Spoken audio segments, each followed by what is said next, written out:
Hello student, आज हम लोग स्टार्ट करेंगे with endomembrane system, next component of eukaryotic cell. तो as we have already discuss about the plasma membrane, cell wall and third one is endomembrane system. तो यहाँ पे देखो endomembrane system के फोर इंपॉर्टेंट कंपोनेंट होते हैं। Endomembrane system के four important component कौन से हैं? First is ER, second is Golgi complex, third one is lysosome and fourth one is vacuole। ठीक है, तो आपको डायरेक्ट क्वेश्चन पूछा जाता है कि एंडोमेम्ब्रेन सिस्टम के कंपोनेंट कौन से हैं और कौन से उसके कंपोनेंट नहीं है। तो ये चार ER मतलब endoplasmic reticulum, Golgi complex, lysosome और वैक्यूल को छोड़ के बाकी जो कंपोनेंट्स है they are not included in endomembrane system. अभी ये सिस्टम के ये कंपोनेंट है, मतलब इसका जो मीनिंग है यहाँ पे ये फंक्शंस कैसे इंटीग्रेटेड वे से अपने फंक्शंस परफॉर्म करते होंगे और एक दूसरे के ऊपर डिपेंड है। That's why these are the member of endomembrane system. तो first is it is a group of membranous organelles. तो अभी इसके अंदर ना बहुत सारे आपके ऑर्गेनिलीज हैं। ऑर्गेनिली ग्रुप ऑफ मेम्ब्रेनस मतलब all this structures are covered by a membrane and having a coordinated functions. तो इसके अंदर के ऑर्गेनिली या हम इसको बोलेंगे कंपार्टमेंट्स है, surrounded by the membrane and having a coordinated functions. They include, अभी इसके अंदर कौन से endoplasmic reticulum, Golgi complex, lysosome and fourth one is vacuole. तो वन बाय वन हम इसको डिटेल में डिस्कस करेंगे। तो first one is endoplasmic reticulum. अभी ये जो एंडोप्लाज्मिक रेटिकुलम है ये एक नेटवर्क, ट्यूबुलर नेटवर्क है जो कंटिन्यू होता है with outer membrane of nucleus. तो जैसे कि हम यहाँ पे देख रहे हैं दिस इज न्यूक्लियस, न्यूक्लियस की इनर मेम्ब्रेन, और ये जो स्ट्रक्चर यहाँ पे दिख रहा है दिस इज आउटर मेम्ब्रेन। जो आउटर मेम्ब्रेन कंटिन्यू हो रही है, देखो इसने क्या किया, एक नेटवर्क फॉर्म किया इनसाइड द साइटोप्लाज्म इस तरीके से। तो ये नेटवर्क बन गया। ये नेटवर्क मेम्ब्रेन का है जो कौन बना रहा है, आउटर मेम्ब्रेन ऑफ न्यूक्लियस, और स्प्रेड किस में स्प्रेड हो रहा है, इनसाइड द साइटोप्लाज्म। तो ये मेम्ब्रेन जब एक स्ट्रक्चर बना रही है, एक नेटवर्क बना रहा है, तो साइटोप्लाज्म का कुछ रीजन मेम्ब्रेन ने इनक्लोज किया और कुछ रीजन बाहर है। तो जो रीजन मेम्ब्रेन ने इनक्लोज किया that region is known as lumen, उसको हम क्या बोलते हैं, ल्यूमेन। तो देखो they are a network of tiny tubular structures scattered in cytoplasm and ER divides the intracellular space into the two compartments। दो कंपार्टमेंट के अंदर सेल के अंदर के ही स्पेस को डिवाइड किया है। और सेल के अंदर की स्पेस कौन सी थी, इंट्रासेलुलर स्पेस मतलब कौन सी, साइटोप्लाज्म। साइटोप्लाज्म को दो पार्ट में डिवाइड किया। वो मेम्ब्रेन जब इस तरीके से फोल्ड हो रही थी तो कुछ रीजन अंदर चला गया, कुछ रीजन बाहर था। तो जो इनर मोस्ट रीजन था उसको हम बोलेंगे ल्यूमिनल, इनर मोस्ट को बोलेंगे luminal inside the ER, and extra luminal मतलब साइटोप्लाज्म। तो जो अंदर का जो पोर्शन है उसको ल्यूमेन बोलेंगे और बाहर का जो पोर्शन है इसको हम बोलेंगे साइटोप्लाज्म, या इसको ही हम बोलेंगे एक्स्ट्रा ल्यूमिनल, बाहर का एक्स्ट्रा साइटोप्लाज्म, और inside the ER is known as luminal. आपको ये पूछा जाता है कि ये रीजन कैसे डिवाइड हुए, तो ये रीजन क्यों डिवाइड हुए, due to the formation of, ठीक है, network, formation of a network of tiny tubule. वो मेम्ब्रेन के नेटवर्क की वजह से ऐसे दो रीजन हो गए, किसके, इंट्रासेलुलर स्पेस के। Next ER is again of two type, दो टाइप के हैं, rough ER and smooth ER. तो उसका जो सरफेस है, सरफेस के बेसिस पे, जिस सरफेस पे आपके राइबोसोम्स प्रेजेंट रहेंगे तो और that surface is known as rough surface, या इसको ही हम बोलेंगे ग्रैन्युलर, ग्रैन्युलर सरफेस। क्यों, due to the presence of ribosome on its surface. और जिस सरफेस पे ग्रैन्यूल्स नहीं है या राइबोसोम नहीं है तो अग्रैन्युलर, राइबोसोम नहीं है तो अग्रैन्युलर, और सरफेस कैसे दिख रहा है, स्मूथ। ठीक, तो एंडोप्लाज्मिक रेटिकुलम के अंदर सबसे पहला है हमारा rough endoplasmic reticulum, bear a ribosome on their surface. Surface के ऊपर क्या है आपके, राइबोसोम है, ठीक। और राइबोसोम के वजह से यहाँ पे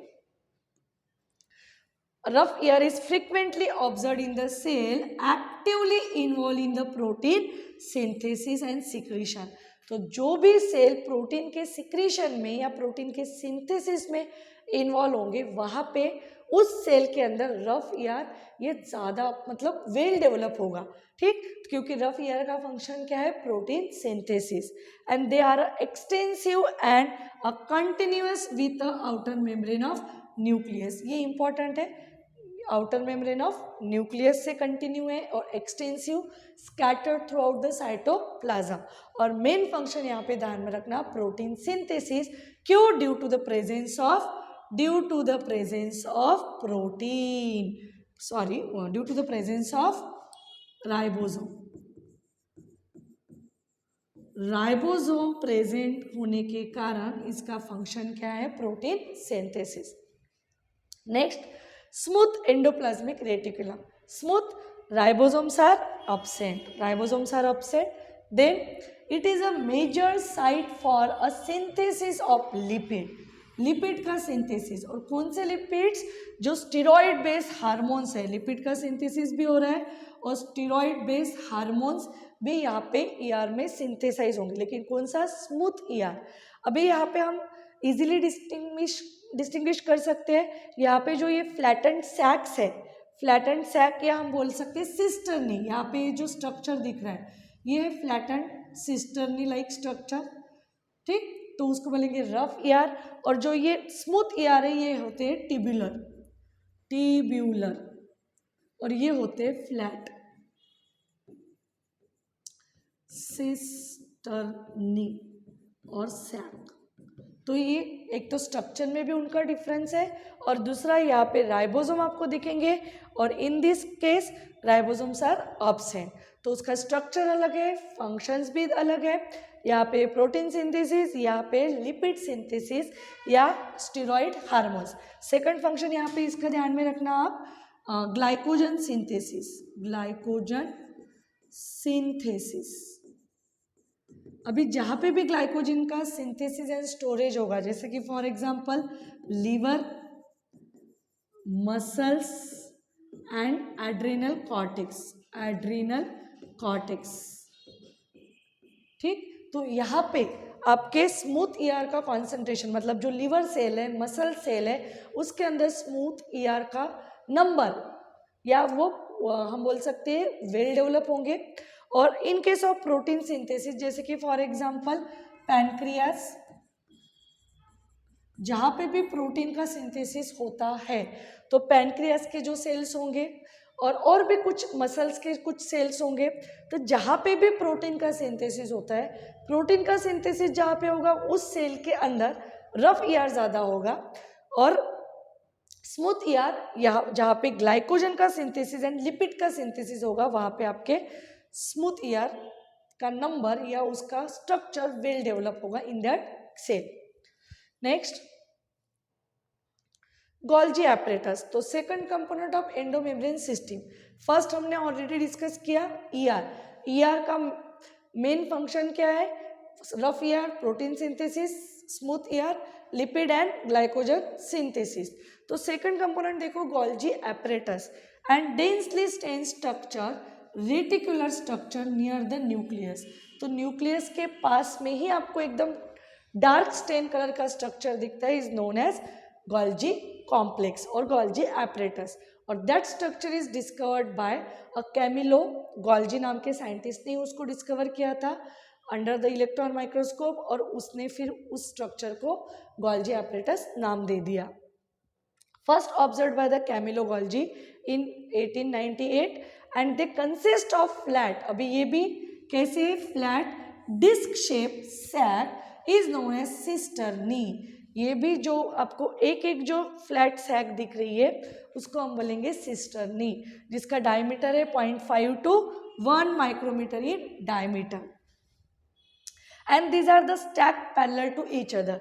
तो यहाँ पे जो ये फ्लैटेंड स्टैक है ये एक दूसरे के ऊपर पैरेलली अरेंज हो गए एज अ स्टैक, ठीक, and parallel to each other and the cisternae are concentrically arrange with a convex और सिस, और उसको ये बोलेंगे forming face, concave, trans and maturing face. तो अभी देखो सिस फेस मतलब कॉन्वेक्स, तो ये जो रीजन आपको दिख रहा है ये है आपका सिस फेस, ठीक। तो जनरली ये सिस फेस कैसे रहेगा, इस तरीके से रहेगा, ये है सिस फेस कॉन्वेक्स, और ये जो रहेगा इसको हम बोलेंगे कॉन्केव। तो जो सिस फेस है, दिस फेस इज प्रेजेंट, सिस या convex face is present towards nucleus. ये पूछा जाता है आपको कहाँ पे प्रेजेंट रहेगा, तो cis face is present towards the nucleus, मतलब ईआर के साइड में प्रेजेंट रहेगा, एंड उसको हम बोलेंगे फॉर्मिंग फेस, जहाँ पे ईआर के अंदर जो भी प्रोटीन बना है वो प्रोटीन वेसिकल के फॉर्म में पैक होगा, और that protein is transported to the Golgi body और गोल्जी एपरेटस। क्योंकि अभी हम ये एंडोमेम्ब्रेन सिस्टम के कंपोनेंट देख रहे हैं, इनके फंक्शन एक दूसरे के ऊपर डिपेंड है। तो जो भी प्रोटीन बना या जो भी लिपिड बना, वो लिपिड, ग्लाइकोजन या प्रोटीन, ये स्ट्रक्चर ईआर से किसके पास जाएंगे, गोल्जी कॉम्प्लेक्स के पास, for the modification, packaging and उसके बाद उसका एड्रेसिंग भी होता है। तो गोल्जी कॉम्प्लेक्स की ये फंक्शन है। तो ईआर से मटेरियल ट्रांसपोर्ट होगा टुवर्ड्स द गोल्जी कॉम्प्लेक्स, और गोल्जी कॉम्प्लेक्स के कौन से रीजन में सबसे पहला कौन सा फेस है, सिस फेस। तो सिस फेस के पास वेसिकल जाएंगे, और फिर जो भी वेसिकल से सिस फेस से लेके हुए ट्रांस फेस के तरफ आएंगे, और ये वेसिकल्स फिर रिलीज होंगे, newly form vesicles are release from trans face. तो ट्रांस फेस कहाँ पे प्रेजेंट है, अपोजिट टू द या अवे फ्रॉम द न्यूक्लियस, और उसको ही हम बोलते हैं मैच्योरिंग फेस। तो यहाँ पे जो भी वेसिकल्स आए वो फ्यूज हो गए, वो मैच्योर्ड हुए, और this matured vesicles release from the maturing face, ठीक। तो maturing face is known as concave और trans face. Cis and trans face are totally different but they are interconnected, क्योंकि यहाँ पे जो फंक्शंस हो रहे हैं वो अलग है, यहाँ के फंक्शंस अलग है। तो दोनों के फंक्शंस अलग है, इसलिए उसके नाम भी अलग है। तो they are functionally different and but they are interconnected, एक दूसरे के साथ वो कनेक्ट है। Next, a function of Golgi apparatus. तो गोल्जी एपरेटस का पहला फंक्शन है कि it secretes the material. Secretion is the important function of Golgi apparatus to the intracellular target. Intracellular मतलब inside the cell, inside the cell, cell के अंदर यदि कोई वेसिकल को या कोई मॉलिक्यूल को टारगेट करना है, मतलब कोई ऑर्गेनेली के पास भेजना है, तो उसके लिए वो कुछ मटेरियल, जो भी सिक्रेटेड मटेरियल है, टू द इंट्रासेलुलर टारगेट और आउटसाइड द सेल। तो सेल के बाहर भेजना है या सेल के अंदर भेजना है, वो मटेरियल कहाँ पे सिक्रेट होगा, गोल्जी कॉम्प्लेक्स में। मटेरियल टू बी पैकेज, फिर वो मटेरियल पैक किया जाएगा in the form of vesicle, and from the ER fuse with the cis face and move towards the trans face, ठीक। As I have already told about that point, this is why a Golgi apparatus remain in close association with ER, क्योंकि ER से material Golgi के पास जाता है, इसलिए उनके बीच में मतलब डिस्टेंस बहुत कम रहेगा। A protein synthesized by the ribosome on rough ER are modified in the cisternae of a Golgi apparatus before they are released from the its transphase। तो यहाँ पे देखो, सबसे पहले जो भी मॉलिक्यूल ईआर ने बनाया वो मॉलिक्यूल गोल्जी के पास जाएगा फॉर मॉडिफिकेशन, और दैट मॉडिफिकेशन, यहाँ पे जो मॉडिफिकेशन होता है वो उसको हम बोलते हैं ग्लाइकोक्सिलेशन, ग्लाइकोक्सिलेशन मतलब एडिशन ऑफ ग्लूकोज मॉलिक्यूल का एडिशन, ठीक। किसके ऊपर, ऑन लिपिड एंड प्रोटीन। तो ग्लाइकोक्सिलेशन में आपके क्या बनेंगे, ग्लाइकोलिपिड्स एंड ग्लाइकोप्रोटीन। तो glucose molecule if we add on the lipid तो उसको बोलेंगे ग्लाइकोलिपिड, प्रोटीन के ऊपर ऐड किया तो उसको बोलेंगे ग्लाइकोप्रोटीन। तो यहाँ पे ग्लूकोज मॉलिक्यूल ऐड होने के कारण क्या बनते हैं, ग्लाइको लिपिड आणि ग्लाइकोप्रोटीन्स, ग्लाइकोलिपिड्स एंड ग्लाइकोप्रोटीन्स बनेंगे और such type of modification is known as glycosylation, addition of glucose molecule. Next, a formation of glycoproteins and glycolipids. तो अभी इसके फंक्शन क्या है? एड्रेसिंग, उसके बाद पैकेजिंग, पहले तो उसको पैक करना है, एड्रेस करना है, देन मॉडिफिकेशन. तो इन case of the plant the Golgi complex और Golgi apparatus is known as dictyosome. Dictyosome, dictyosome in plant. ठीक, डिक्टियोसोम क्या है आपका? Golgi complex in case of the plant. Next, lysosome. तो बिफोर लाइजोसोम हम यहाँ पे जो ये गोल्जी कॉम्प्लेक्स है, गोल्जी कॉम्प्लेक्स का एक एग्जांपल यहाँ पे हम देख लेते हैं कि जो आपका मैनोज 6 फॉस्फेट है, मैनोज 6 फॉस्फेट एक एड्रेस है. ठीक, और ये एड्रेस कौन देता है? The address is given by GC, और ये एड्रेस किसका है? लाइजोसोम का. Lysosome, lysosome. तो लाइजोसोम के अंदर यदि मॉलिक्यूल को हमें सेंड करना है या उसको एड्रेस करना है कि हाँ ये जो वेसिकल है, ये वेसिकल कहाँ जाना चाहिए? Towards the lysosome. तो उसके ऊपर जो टैग लगेगा, दैट टैग, और वो जो एड्रेस होगा वो एड्रेस रहेगा मैनोज 6 फॉस्फेट. तो वो वेसिकल के ऊपर यदि मैनोज 6 फॉस्फेट है तो that vesicle should go to the lysosome. और ये जो मॉडिफिकेशन है ये हम बोल सकते हैं, ये जो एड्रेसिंग है, ये एड्रेसिंग कहाँ पे होती है? In Golgi apparatus. ठीक, तो नेक्स्ट इज लाइजोसोम. तो this is the third component of endomembrane system. It is again a membrane bound vesicle. देखो, ER, गोल्जी और lysosome, this are the single membrane bound organelle. ये बात आपको ध्यान में रखना है. या हम ऐसे भी बोल सकते हैं, एंडोमेम्ब्रेन सिस्टम के अंदर जितने भी कंपोनेंट्स आएंगे जैसे कि ER, GC, lysosome and vacuole, these are the single membrane bound organelle. ये पॉइंट आप ध्यान में रखो या नोट डाउन कर लो. a single membrane bound organelle.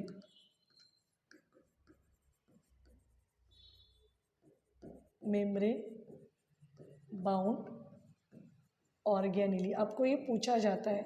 Single membrane bound, then double membrane bound और नो मेम्ब्रेन बाउंड ऑर्गेनेली.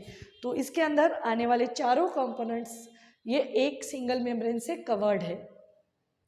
तो membrane bound vesicular structure form by the process of packaging in the Golgi apparatus is known as lysosome. मतलब lysosome का origin क्या है?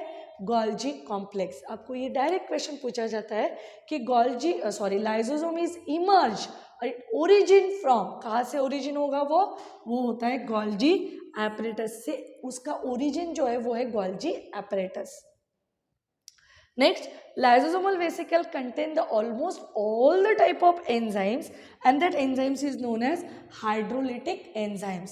और specifically या broad sense में हम उसको बोलते हैं hydrolases. तो hydrolases means हाइड्रोलिटिक एंजाइम, और हाइड्रोलिटिक एंजाइम्स मतलब जो लार्ज मॉलिक्यूल को तोड़ते हैं. तो लार्ज मॉलिक्यूल मतलब कौन से molecule? Suppose macromolecules. Macromolecules are broken down into micro small molecules. ठीक है, with the help of hydrolytic enzymes. तो फॉर एग्जांपल हाइड्रोलिटिक एंजाइम्स होंगे लाइपेज, प्रोटीएज और कार्बोहाइड्रेट. तो जैसे कि लाइपेज एक्ट होगा ऑन लिपिड्स के ऊपर एक्ट होगा. तो लिपिड्स के ऊपर वो एक्ट होने के बाद लिपिड को तोड़ेगा into fatty acid plus glycerol. उसके बाद आपके जो ये प्रोटीएज है, ये प्रोटीएज किसके ऊपर एक्ट होंगे? प्रोटीन के ऊपर. और protein is broken down into amino acids. ये अमाइनो एसिड्स में टूटेगा. उसके बाद कार्बोहाइड्रेट किसके ऊपर एक्ट होगा? Act on the polysaccharides.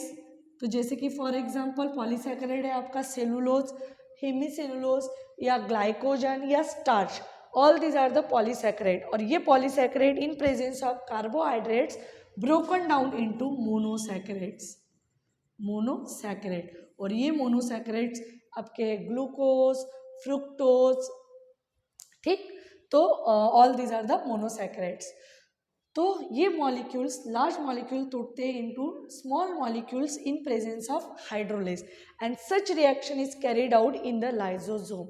तो लाइजोसोम क्या कर रहा है? Provide a suitable environment for the hydrolysis. जो भी मॉलिक्यूल का ब्रेक डाउन है वो मॉलिक्यूल के ब्रेक डाउन के लिए एक सुटेबल एनवायरमेंट प्रोवाइड हो रहा है, और वो कौन कर रहा है? Lysosome. They are the active at a acidic pH. तो अभी ये जो एंजाइम्स है hydrolases, all enzymes are active at acidic pH, और वो कितनी पीएच होंगे? 4.6। And they are digest the carbohydrates, proteins, lipids and nucleic acid. तो न्यूक्लिक एसिड को कौन तोड़ेगा? न्यूक्लियस। और ये न्यूक्लियस तोड़ेगा इनटू, किस में तोड़ेगा? Nitrogen base plus sugar plus phosphate, ठीक। तो न्यूक्लियस एक्ट होगा ऑन द न्यूक्लिक एसिड, और न्यूक्लिक एसिड टूटेगा इनटू न्यूक्लियोटाइड्स, न्यूक्लियोटाइड्स। और फिर ये न्यूक्लियोटाइड्स टूटेंगे into, broken down into nitrogen base plus sugar plus phosphate, ठीक। तो अभी ये जो एंजाइम्स है, ये एंजाइम्स को काम करने के लिए एसिडिक पीएच चाहिए, और ये acidic pH is maintain by the proton pump on the plasma, proton pump. यहाँ पे प्रेजेंट है प्रोटॉन पंप, किसके ऊपर? ऑन मेम्ब्रेन ऑफ लाइजोसोम, है ना। एसिडिक कंडीशन मेंटेन करनी है, मतलब H+ आयन का कॉन्सेंट्रेशन हाई होना चाहिए, और H+ आयन का कॉन्सेंट्रेशन हाई कब रहेगा? जब वहाँ पे पंप प्रेजेंट रहेंगे। पंप क्या करेंगे? साइटोप्लाज्म से H+ आयन को लाइजोसोम के अंदर खींचेंगे अगेंस्ट द कॉन्सेंट्रेशन ग्रेडियंट, क्योंकि लाइजोसोम के अंदर ऑलरेडी H+ आयन का कॉन्सेंट्रेशन है, फिर भी हम H+ आयन को क्या कर रहे हैं? लाइजोसोम के अंदर मूव कर रहे हैं, और ये जो भी मूवमेंट होंगी ये अगेंस्ट हो रही है, और उसके लिए लगेंगे हमारे कैरियर प्रोटीन्स। तो अभी देखो एक्टिव और पैसिव ट्रांसपोर्ट के अंदर कैरियर प्रोटीन किस में हेल्प करते हैं? Facilitated diffusion and active transport. तो फैसिलिटेड डिफ्यूजन और active transport can not perform without carrier protein. ये प्रोसेस के अंदर जो भी मॉलिक्यूल की मूवमेंट होंगी वो with the help of carrier protein से होंगी, और यहाँ पे जो प्रोटीन है, कैरियर प्रोटीन है, उसको हम बोलेंगे प्रोटॉन पंप, जो प्रेजेंट रहेगा on the membrane of lysosome, ठीक। तो यहाँ पे जो मूवमेंट हो रही है वो किसकी हो रही है? H+ आयंस की against it's concentration gradient. Next है हमारा वैक्यूअल। तो बिफोर वैक्यूअल यहाँ पे हम लाइजोसोम के फंक्शन डिस्कस करेंगे। तो सबसे पहला हमारा लाइजोसोम का फंक्शन है हाइड्रोलिसिस, ठीक। तो सबसे पहला फंक्शन है हाइड्रोलिसिस। हाइड्रोलिसिस मतलब यहाँ हम बोलेंगे डाइजेशन या ब्रेक डाउन। ये इसका फर्स्ट फंक्शन है लाइजोसोम का। सेकंड फंक्शन है लाइजोसोम का, it act as a suicidal sac.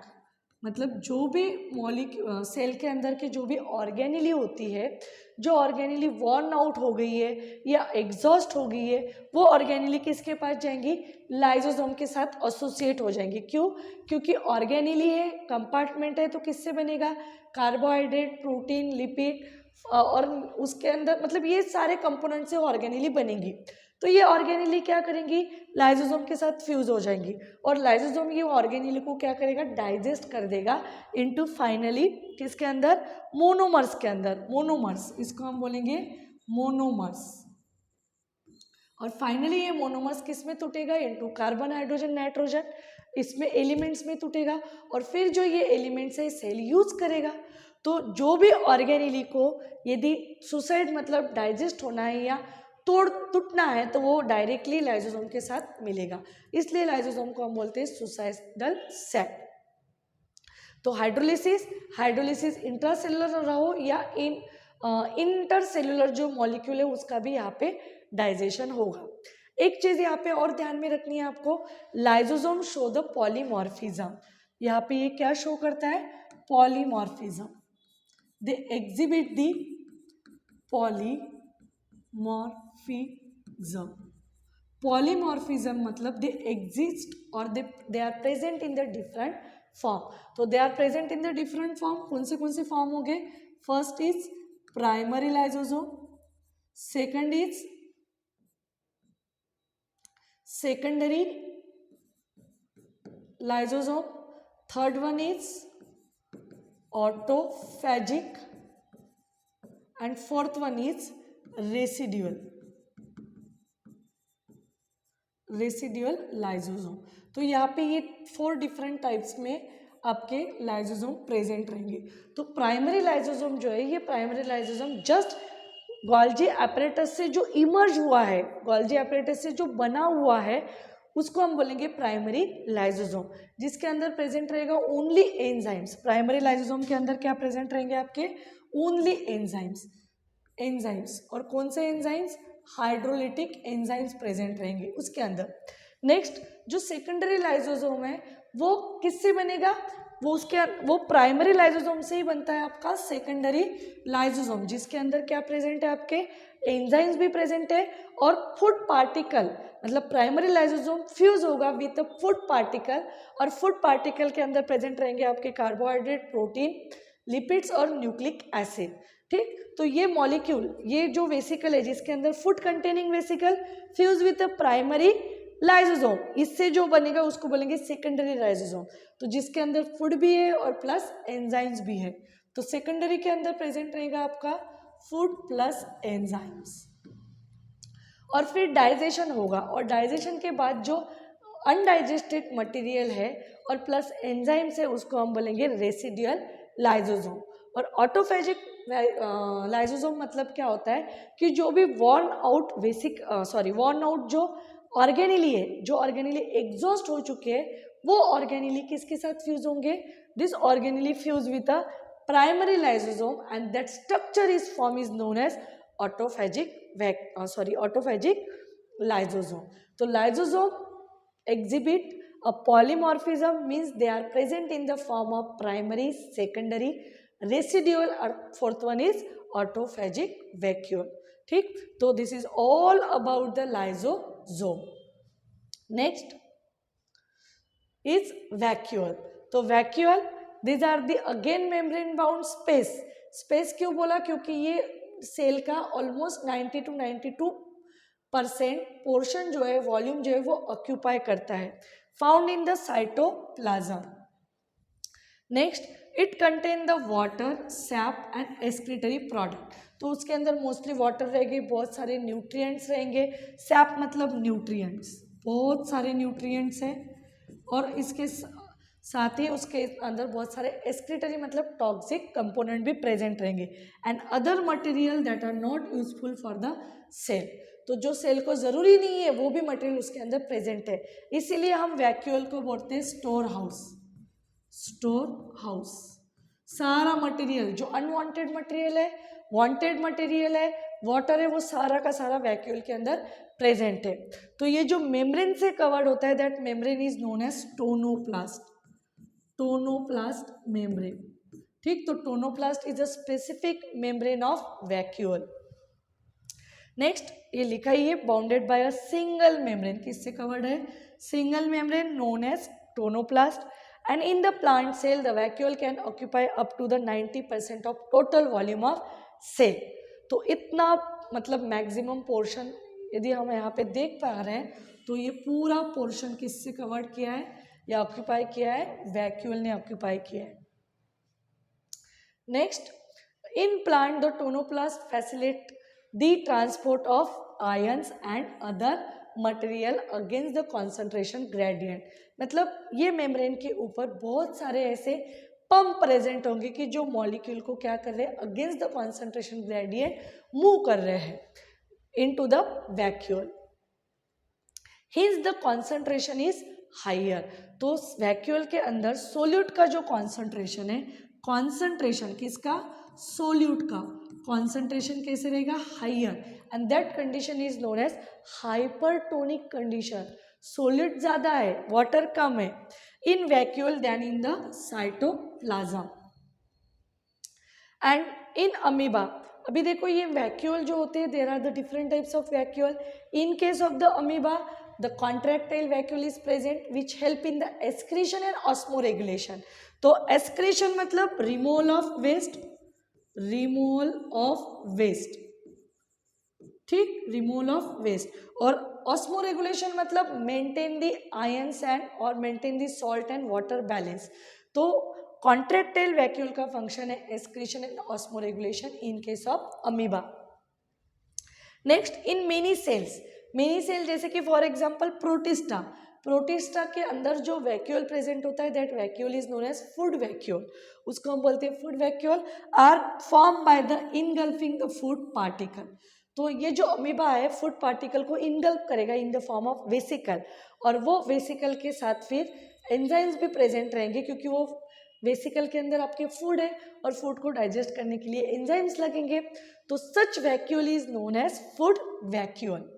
और प्लांट के अंदर जो वैक्यूल प्रेजेंट होता है that vacuole is known as sap vacuole. उसको हम बोलेंगे sap vacuole in case of the higher plant.